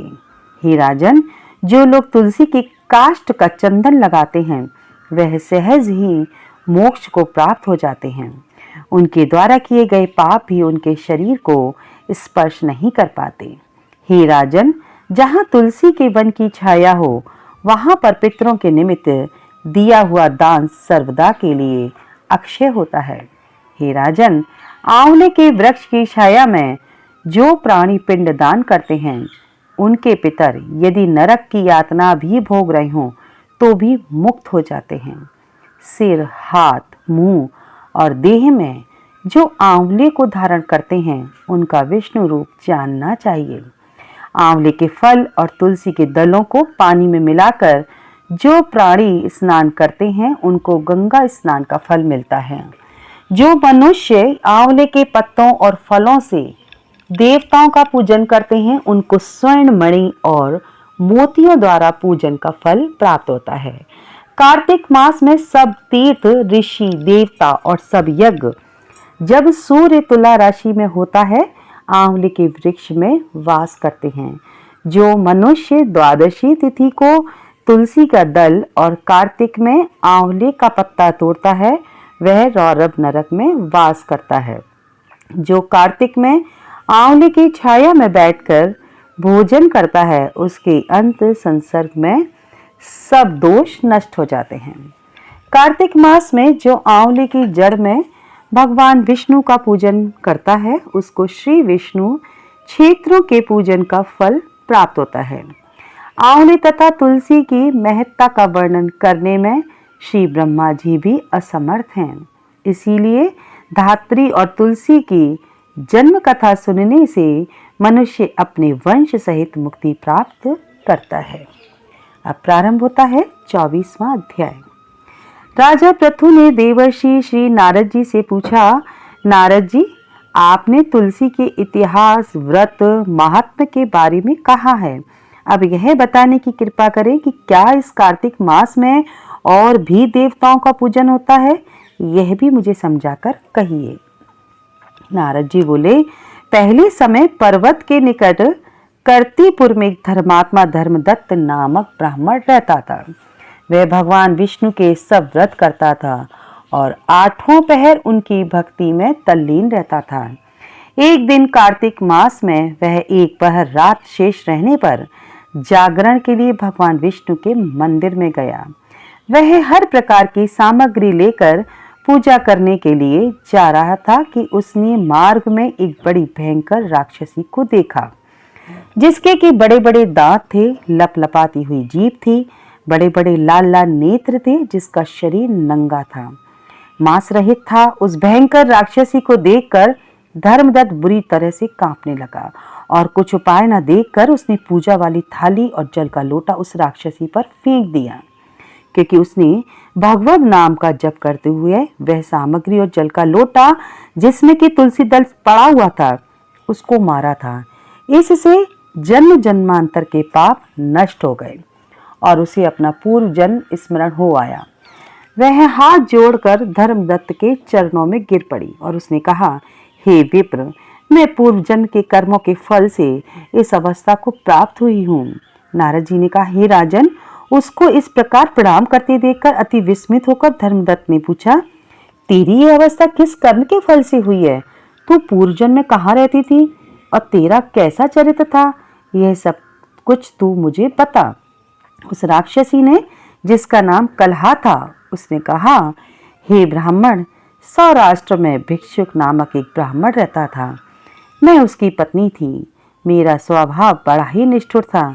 मैंने अपने पति का कभी भला ना चाहा, न कभी उसे अच्छा भोजन और मिठाई ही खाने को दी। मैं प्रतिदिन उससे लड़ती झगड़ती रहती थी। मुझे इस प्रकार के लड़ाका देखकर तथा नित्य प्रति की कली से तंग आकर मेरे पति ने दूसरा विवाह करने का निश्चय किया। यह सुनकर कि मेरा पति दूसरा विवाह कर रहा है, मैंने उसके दूसरे विवाह करने से पहले ही विष खाकर आत्महत्या कर ली। मेरी मृत्यु के पश्चात यम के दूत आए और मुझे पकड़कर गदा मारते हुए यम के पास ले गए। यमराज ने मुझे देखकर चित्रगुप्त से पूछा, हे चित्रगुप्त, इसने क्या कर्म किया है? जो भी कर्म इसने किए हैं, अब इसको उनका फल भोगना होगा। चित्रगुप्त ने यमराज से कहा, इसने अपने जीवन में कोई भी अच्छा काम नहीं किया है। यह सदा अपने पति को खराब भोजन देकर सदा अच्छा भोजन खुद खाती थी, इसलिए यह अब विष्ठा खाने वाली होगी। इसको अब सूकरी का जन्म दिया जावे। चूंकि यह अकेली ही पाक के बर्तन में भोजन करती थी, इसीलिए यह अपने बच्चों को खाने वाली बिल्ली हो। इसने चूंकि अपने पति पर क्रोध करके आत्मघात किया है, इसलिए यह प्रेत योनि में जाएगी। अब आप इसे अपने दूतों द्वारा मरुस्थान में भेज दीजिए। वहां पर वह बहुत दिनों तक प्रेत योनि में रहकर फिर यह पापिन अपनी तीनों योनियों को भोगे। लो हे विप्र, अतः मैं 500 वर्षों से प्रेरित योनि में हूँ और भूख प्यास के कारण नित्य दुखी रहती थी कि एक दिन भूख से तंग आकर मैं एक वैश्य के शरीर में प्रविष्ट हो गई और उसके शरीर द्वारा मैं कृष्णा और वेणी के संगम पर इस देश में आ पहुंची। मैं उस वैश्य के शरीर में रहती थी कि एक दिन भगवान शंकर व विष्णु भगवान ने मुझको बलात् उसके शरीर से बाहर निकाल दिया। फिर मुझे आप दिखाई दिए। आपके लोटे से तुलसी जल का एक छींटा मेरे ऊपर पड़ा। जिससे कि मेरे सारे पाप नष्ट हो गए। हे द्विजोत्तम, अब आप मुझे यह बतलाइए कि आगे होने वाले 3 योनियों और इस प्रेत देह से मेरी मुक्ति किस तरह होगी। धर्मदत्त कलह की बात सुनकर और उसके पिछले कर्मों और उसकी वर्तमान अवस्था को देखकर बड़ा दुखी हुआ और उसका दुख देखकर उसका चित्त पिघल गया। फिर उसने दुखित भाव से कहा। अब 25वां अध्याय प्रारंभ करते हैं। तीर्थ, व्रत और दान आदि के करने से समस्त पाप नष्ट हो जाते हैं। अगर प्रेत योनि में रहने वाले को इसका अधिकार नहीं है, परंतु तुम्हारे दुख को देखकर मैं अत्यंत दुखी हूँ और तुम्हारा दुख दूर किए बिना मुझे संतोष नहीं होता। तुम्हारे पाप बड़े भारी हैं, क्योंकि ये तीनों योनियों में बहुत बड़े पाप करने वाले को ही प्राप्त होती हैं, और प्रेत योनि तो थोड़े से पुण्य से भी नष्ट नहीं हो सकती। लेकिन मैं तुम्हें इस योनि से अवश्यमेव ही छुड़ाऊंगा।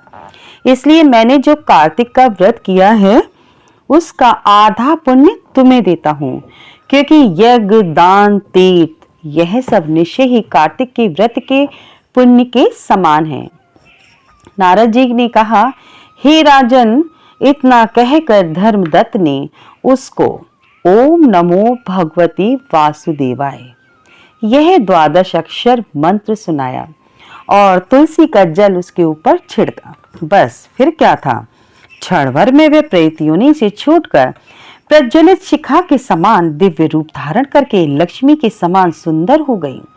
तब वह धर्मदत्त को दंडवत प्रणाम करके प्रसन्नता से गदगद होकर बोली, हे ब्राह्मण, आपके आशीर्वाद से मैं इस घोर नरक में छूट गई हूँ। मुझे पाप सागर में डूबती हुई के लिए आप नौका के समान हैं। नारद जी ने कहा, हे राजन, अभी कला इस प्रकार कह ही रही थी कि वहां पर विष्णुगण एक दैदीप्यमान विमान लेकर आ गए। विमान के द्वार पर अप्सराएं और गण बैठे हुए थे। धर्मदत्त ने उन सबको देखकर दंडवत प्रणाम किया। पुण्यशील और सुशील नामक भगवान विष्णु के गणों ने धर्मदत्त को अपने हाथों से ऊपर उठाकर उसका अभिनंदन करके उन्हें कहा, हे द्विजश्रेष्ठ, आप धन्य हैं, जो कि आप सदा भगवान विष्णु की व्रत, कथा और सेवा में लगे रहते हैं। आप सर्वदा दीन दुखियों पर दया करते हैं। आप में जो अपने बाल्यकाल में पवित्र और शुभ कार्तिक व्रत किया था, आपने उसके आदि फल से कला के पूर्व जन्म के एकत्रित पाप नष्ट कर दिए हैं। यही नहीं, आपकी कृपा से उसके सैकड़ों जन्म के पाप नष्ट हो गए हैं। आपकी जागरण आदि के करने के पुण्य प्रभाव से आकाश मंडल से यह विमान आया है। हे ब्राह्मण, अब हम इसे भली भांति के भोगों से युक्त बैकुंठ में ले जा रहे हैं। आपके दान पुण्य के प्रभाव से, कार्तिक व्रत या तुलसी पूजा के प्रभाव से यह सब भगवान विष्णु के निकट रहेगी। अब आप भी इस जन्म के पश्चात अपनी दोनों स्त्रियों सहित बैकुंठ लोक में भगवान विष्णु के समीप रहोगे और मुक्ति को प्राप्त करोगे। हे दया सागर, वह मनुष्य धन्य है और जन्म उन्हीं का फलीभूत है जिन्होंने कि तुम्हारी तरह भगवान विष्णु की भक्ति की है, क्योंकि भगवान विष्णु अपने भक्तों का भला क्या नहीं देते। वह सब कुछ देते हैं। जिन्होंने प्राचीन काल में उत्तानपाद के पुत्र को ध्रुव स्थान में पहुंचाया, जिसके स्मरण मात्र से प्राणियों की सद्गति हो जाती है। प्राचीन काल में भगवान विष्णु केवल अपने नाम के स्मरण से ही ग्राह द्वारा पकड़े हुए हाथी को हस्ती योनि से मुक्त करके जय नाम देकर अपना पार्षद बना लिया। तुमने उसी विष्णु की सेवा की है। इसी से तुम अपनी दोनों स्त्रियों सहित 1000 वर्ष तक विष्णु भगवान के समीप निवास करोगे। जब तुम्हारा पुण्य क्षीण हो जाएगा, तब तुम पृथ्वी पर सूर्य वंश में अपनी दोनों स्त्रियों के साथ राजा दशरथ के नाम से राजा हो जाओगे। तथा यह कलह तुम्हारे आधे पुण्य की भागीदारी होने के नाते तुम्हारी तीसरी भार्या होगी। भगवान विष्णु तुम्हारे पुत्र के रूप में तुम्हारे निकट रहेंगे और देवताओं का कार्य करेंगे। भगवान विष्णु को प्रसन्न करने के लिए तुम्हारे कार्तिक व्रत से अधिक महत्वपूर्ण यहाँ दान, तीर्थ आदि और कोई भी नहीं है। हे दया सागर, तुम धन्य हो, क्योंकि तुमने जगत गुरु भगवान विष्णु को प्रसन्न करने के लिए कार्तिक का व्रत किया है, जिसके आधे पुण्य के फल की भागीदारी इसी कला को इस समय हम आप अपने साथ विष्णु लोक को ले जा रहे हैं। अब हम प्रारंभ करते हैं 26वां अध्याय। नारद जी ने कहा, देवगणों के ऐसे वचन सुनकर धर्मदत्त ने कहा, सब मनुष्य भगवान विष्णु की प्रसन्नता के लिए विधिवत आराधना, यज्ञ, दान, व्रत, तीर्थ और तपस्या आदि करते हैं, किंतु कोई ऐसा सरल उपाय बताइए कि जिसके करने से इन सब का फल प्राप्त हो। गणों ने कहा, ये द्विजश्रेष्ठ, आपका प्रश्न बड़ा ही श्रेष्ठ है। हम आपको भगवान विष्णु को शीघ्र प्रसन्न करने का एक उपाय बताते हैं। हम इतिहास सहित प्राचीन वृत्तांत सुनाते हैं, सावधानी से सुनो। प्राचीन काल में कांचीपुरी में चोल नामक चक्रवर्ती राजा राज्य करता था। उसी के नाम से उसके देश का नाम भी चोल ही प्रसिद्ध था। राजा चोल के राज्य में कोई प्राणी दरिद्र, दुखी, पापी व रोगी न था। यह सब राजा के यज्ञ करने का प्रभाव था। ताम्रपर्णी नदी के दोनों किनारों पर सोने के यज्ञ स्तंभ सुशोभित थे। हे द्विजवर, एक दिन वह राजा भगवान विष्णु के पास गया। भगवान उस समय शेषशैया पर योग निद्रावश सो रहे थे। राजा ने उनकी मणियों, मोतियों और स्वर्ण के दिव्य फूलों फलों द्वारा पूजा की। वहां साष्टांग प्रणाम करके भगवान के चरणों के पास ही बैठ गया। थोड़ी देर के बाद राजा ने अपनी नगरी कांचीपुरी के ब्राह्मण विष्णुदास को वहां आते हुए देखा। विष्णुदास भगवान की पूजा के लिए तुलसी दल और जल लिए हुए थे। विष्णुदास ने वहां आकर भगवान को विष्णु सूक्त मंत्रों द्वारा स्नान करवाकर मंजरी तथा दलों से उनका विधि पूर्वक पूजन किया। विष्णुदास के चढ़ाए हुए दलों से राजा के चढ़ाए हुए मणि, मोती व स्वर्ण के फूल ढक गए। राजा यह देखकर क्रोध में भरकर बोला, ढोंगी मूर्ख, तूने मेरी चढ़ाई हुई मणियों, मंत्रियों व सोने के मोतियों व सोने के फूलों को तुलसी दल व अपने सादे फूलों से ढक दिया है। तू बेचारा भला भक्ति करना क्या जाने। तूने मेरे किए हुए विचित्र श्रृंगार को बिगाड़ दिया है। राजा की बात सुनकर विष्णुदास को भी क्रोध चढ़ाया और राजा के गौरव को तुच्छ समझकर कहने लगा, हे राजन, तुम भक्ति करना नहीं जानते, तुमको अपने धन का घमंड है। बताओ, आज से पहले तुमने भगवान के कितने व्रत किए हैं? देवगण ने कहा। ब्राह्मण के ऐसे वचन सुनकर राजा ने घमंड से हंसकर कहा, हे विप्र, भगवान की भक्ति के अभिमान से यदि तू ऐसी बात कह रहा है तो मैं पूछता हूँ कि तेरे जैसे भिखमंगे ब्राह्मण में भगवान की भक्ति ही कितनी है?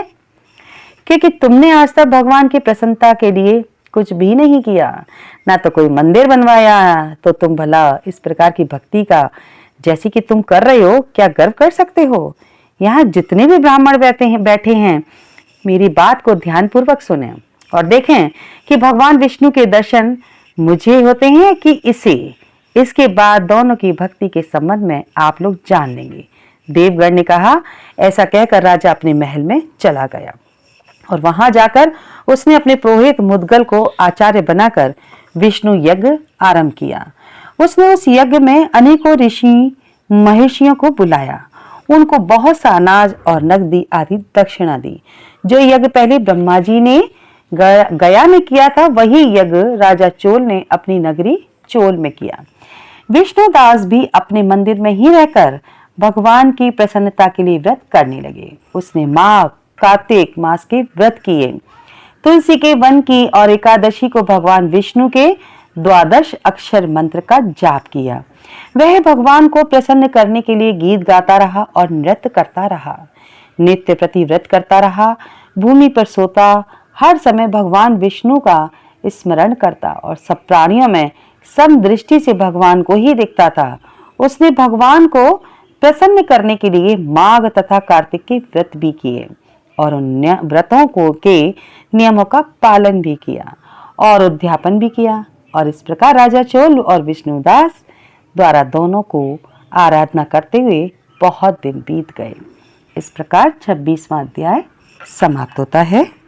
अब आगे के अध्याय मैं आपको अपनी नेक्स्ट वीडियो में बताऊंगी। तो उसको सुनने के लिए, जानने के लिए आप मेरी नेक्स्ट वीडियो को ज़रूर देखेंगे। कार्तिक महात्म्य को जानने के लिए और उसे सुनने के लिए आप मेरी नेक्स्ट वीडियो को ज़रूर देखें। इसके लिए आप लाइक कीजिए, सब्सक्राइब कीजिए और शेयर ज़रूर कीजिए अपनी फैमिली फ्रेंड्स के साथ और अपने रिश्तेदारों के साथ। धन्यवाद।